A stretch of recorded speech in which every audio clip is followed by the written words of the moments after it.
So as I was cutting pilot holes into these trim pieces, I realized there's two tips and tricks I was using, and I thought it would be good just to share with you all. So here are the two tips and tricks. One is I'm cutting 3 holes all along the length of this board, 2 on the ends and 1 in the middle. And one thing I'm trying to keep in mind here is it's very hard over a long distance of the board to try and get it perfectly square, but in this case, what I'm trying to do here is I'm trying to get this lined up to the edge of the table of the drill press. And there's no need to really get lined up perfectly because after all, it's a circle and circles really have no direction. So it doesn't matter if I have it completely square or square at all. It's a circle. After all, it can rotate all we need. So that's tip number 1. So let's punch out this hole and we'll get to tip number 2.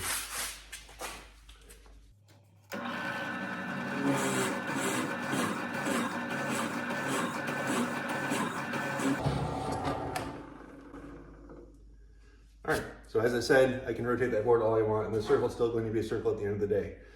Tip number 2 is I want to punch a pilot hole right in the middle of this board. And this board, I've got many of these boards, several of these boards, and they're all different length. And what I'm trying to do here is put it in the middle of every board, despite the length. It can be really annoying and tedious to have to get the tape measure out and measure the very center of every one, and just to find what the middle of every board is. There's actually a much simpler way to figure out the board, which is to basically balance it at a center point. Obviously the board is mostly uniform in density, so if I try and balance this, try to find where is it, okay, so it's a little bit too heavy going that way, so I move my hand a little bit more that way.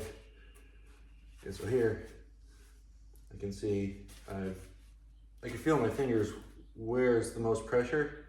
And so my middle finger's there, and this is the middle of the board. And I don't need it perfect for the purposes of this, but there I found the middle of the board. Very simply, don't need to get the tape measure, don't need to be exact.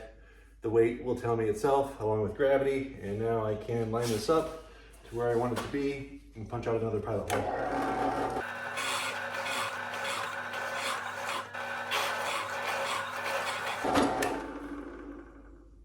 All right, so that is in the center, and then I have one more on this side. And again, same thing, going back to tip number 1, I can wiggle this all I want, doesn't really matter. I'm just getting it roughly aligned to this plate.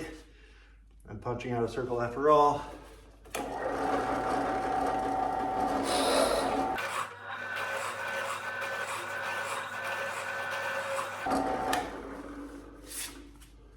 There it is. 2 simple tips. Remember, circles are circles, and remember, you can balance things to find the center of it. That's all for today. Thanks for watching.